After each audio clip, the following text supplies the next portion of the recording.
Donc, frères et sœurs, nous avons lu le passage du verset 22 au verset 31. Et pour ceux qui disent que c'est une parabole métaphorique, le Christ a pris la parabole lorsque le Christ a donné la parabole du sémeur à la foule, personne n'a compris, même ses disciples. Mais après, il a expliqué du début à la fin. Donc, il a pris un passage, donc, pour vous montrer la manipulation qu'il a osé faire, il a pris un passage dans Luc 13, 28. Et nous allons voir si ce passage est le même avec le passage que nous venons de finir. Donc, regardons. Luc chapitre 13, verset 28. C'est là qu'il y aura des pleurs et des grincements de dents quand vous verrez Abraham, Isaac et Jacob et tous les prophètes dans le royaume de Dieu, et que vous serez jetés dehors. Quand vous les verrez dans le royaume de Dieu, dans le royaume de Dieu, dans le royaume de Dieu, dans le royaume de Dieu, tous ceux-là seront dans le royaume de Dieu. Le passage que nous venons de lire, on a dit le sein d'Abraham. Regardez la différence, frères et sœurs. Donc voilà le passage qu'il a pris. C'est là qu'il y aura des pleurs et des grincements des dents quand vous verrez Abraham, Isaac et Jacob et tous les prophètes. Tous les prophètes. Tous les prophètes. Abraham a dit, s'ils n'écoutent pas, Moïse et les prophètes. Donc il y a encore des prophètes qui vivent sur terre. Qui vivent sur terre. Et tous les prophètes dans le royaume de Dieu. Dans le royaume de Dieu, pas dans le sein d'Abraham. Et que vous serez jetés dehors. Donc, j'ai pris son passage. Nous allons revenir, parce que beaucoup, lorsqu'on lit ça de cette manière, beaucoup, on peut facilement vous enfumer comme ça. Donc, nous allons revenir au verset 24, pour mieux comprendre. Donc, nous sommes dans Luc 13, verset 28. Donc, il a pris ce passage pour coller à Luc 16. Luc 16 a déjà une fin. Nous avons vu la fin de Luc 16. Et nous avons vu, donc lorsqu'on lit, c'est là qu'il y aura des pleurs et des grincements des dents. Quand vous verrez Abraham, Isaac et Jacob et tous les prophètes, nous avons écouté Abraham dire, ils ont Moïse et les prophètes. Donc les prophètes vivent. On dit et tous les prophètes, on n'a pas dit la moitié des prophètes, tous les prophètes. Donc ce que tous ont été déjà joués, tous sont dans le sein, tous sont dans le royaume de Dieu. Tous sont dans le royaume de Dieu. Et tous les prophètes. Abraham, lorsque nous avons regardé Luc 16, il a dit, s'il n'écoute pas Moïse et les prophètes, et les prophètes. Et ici, il est écrit, c'est là qu'il y aura des grincements des dents, quand vous verrez Abraham, Isaac et tous les prophètes dans le royaume de Dieu, et que vous serez jetés dehors. Ce passage nous parle du jugement dernier. Le passage que nous venons de lire de Luc 16 nous parle du lieu de tourment. Et on n'a pas parlé du royaume de Dieu, on a dit le sein d'Abraham. Et Abraham lui-même dira, donc vous allez symboliser tout ça, que s'il n'écoute pas Moïse et les prophètes, mais ici nous lisons et tous les prophètes. On n'a pas dit la moitié des prophètes qui sont déjà voilà, dans le sein d'Abraham et autres. Arrêtez de mener une foi responsable. Donc lisez la Bible. Allons-y. Donc nous sommes dans le chapitre 13, au verset 23. Donc nous sommes remontés au verset 23. Pour mieux comprendre ce passage. Et vous allez voir si ce passage est pareil au passage du riche et de Lazare. Quelqu'un lui dit, Seigneur, n'y a-t-il que peu de gens qui soient sauvés? Il leur répondit. Donc regardez, ça commence avec une question. Quelqu'un lui dit, Seigneur, n'y a-t-il que peu de gens qui soient sauvés? C'est une question. Il leur répondit, donc notre Seigneur. Au verset 24.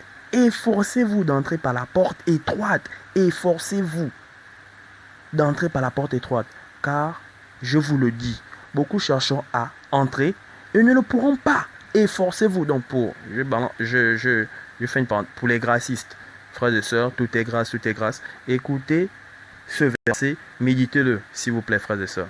Méditez-le, donc les gracistes, s'il vous plaît. Efforcez-vous d'entrer par la porte étroite. Efforcez-vous. Donc pour vous, tout est grâce. Mais lisez bien ce passage, frères et sœurs. Donc continuons. Au verset 25. Quand le maître de la maison se sera levé et aura fermé la porte, et que vous, étant dehors, vous commencerez à frapper à la porte en disant « Seigneur, Seigneur, ouvre-nous ». Il y a le point d'exclamation, hein? Donc ça exprime le sentiment profond. Il vous répondra « Je ne sais d'où vous êtes ». Regardez, on a commencé « Seigneur, n'y a-t-il personne ?» Ça commence avec une question, le Christ n'est fait qu'expliquer. Allons-y. Au verset 26. Alors vous vous mettrez à dire « Nous avons mangé et bu devant toi, et tu as enseigné dans nos rues. Donc, ça commence. Continuons au verset 25, on approche du verset 28. Et il leur répondra, je vous le dis, je ne sais d'où vous êtes, retirez-vous de moi, vous tous, ouvriers d'iniquité. Qu'est-ce que l'iniquité, frères et sœurs? Et quel est le contraire de l'iniquité?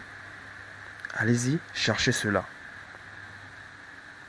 Notre verset 28, c'est là, avec accent, allez-y chercher, là, avec accent, qu'il y aura des pleurs et des grincements des dents.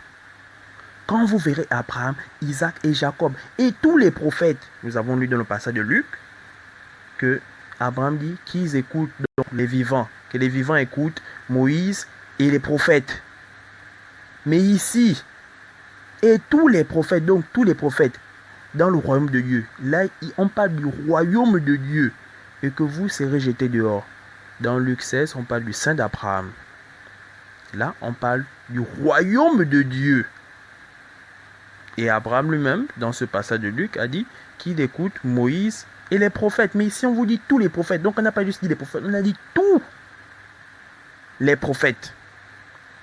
Le verset est assez clair. Le passage est assez clair.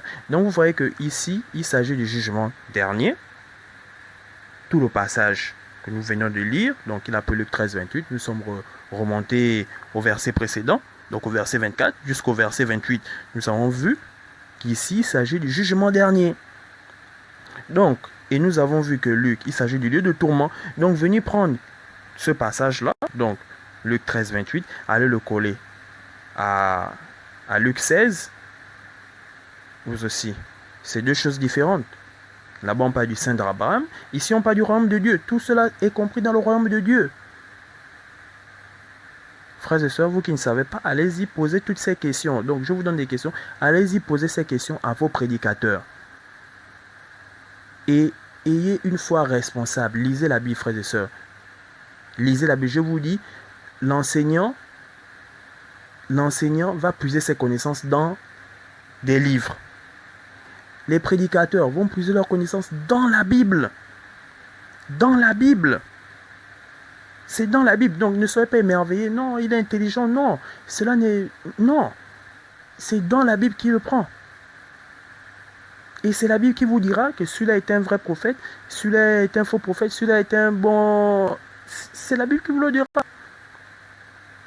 Mais si vous n'analysez pas les Écritures, ça allait faire la différence. Et le Christ n'a pas dit, lorsqu'un faux prophète viendra vous prêcher ces bêtises, il viendra vous dire, non mon fils, voilà, c'est un faux prophète, éloigne-toi. Non, il a dit, méfiez-vous. Le Christ veut nous rendre responsables. Il dit, méfiez-vous. Méfiez-vous. Vous devez vous méfier vous-même. Méfiez-vous, ne croisez pas les bras. Non, le Christ va venir me dire si c'est un vrai ou c'est un faux. Non, méfiez-vous. En faisant quoi? Lisez la Bible. C'est la Bible qui vous dira, voilà, celui-là c'est un vrai, parce que voilà, ce qu'il dit est conforme, ce qu'il dit n'est pas conforme. Donc, nous avons fini ce passage. Vous avez vu réellement, vous avez vu la différence entre les deux passages. Luc 16 parle du lieu de tourment, on parle du sein d'Abraham. Luc 13 parle du jugement dernier. Et tout cela, Abraham et tout sont dans le royaume de Dieu. On ne parle plus du sein d'Abraham. On ne parle plus du sein d'Abraham. On ne parle plus de ça. Donc quand on dit, on prend Luc 13, 28, on dit ça symbolise, on prend Luc 16 et on dit le sein d'Abraham. Il s'est même embrouillé, hein, il donne une explication. Après, vous avez vu, au fait, je dis bien, il sait quand même. Il sait, la manipulation elle est trop dégueulasse. Il sait quand même. Même si on est nul comme quoi, on peut quand même reconnaître que là, il y a une manipulation. On peut quand même reconnaître ça. Donc, si vous n'avez pas reconnaître ça, pour vous, c'est une parabole métaphorique. Expliquez-nous cette métaphore du verset 22 au verset 31. C'est tout ce que nous voulons. Bon, maintenant, nous allons, vu que j'ai parlé de la parabole du semeur, pour ceux qui diront, non, on va un peu essayer de vous embrouiller. Non, on ne peut pas expliquer une métaphore, je dis, oui, parabole métaphorique du début à la fin. Le Christ a expliqué la parole du semeur. Donc nous allons revenir voir l'exemple de notre maître à tous, de notre Seigneur et Sauveur. Matthieu chapitre 13, versets 3 à 4. Il leur parla en parabole. sur beaucoup de choses. Et il dit, un semeur sortit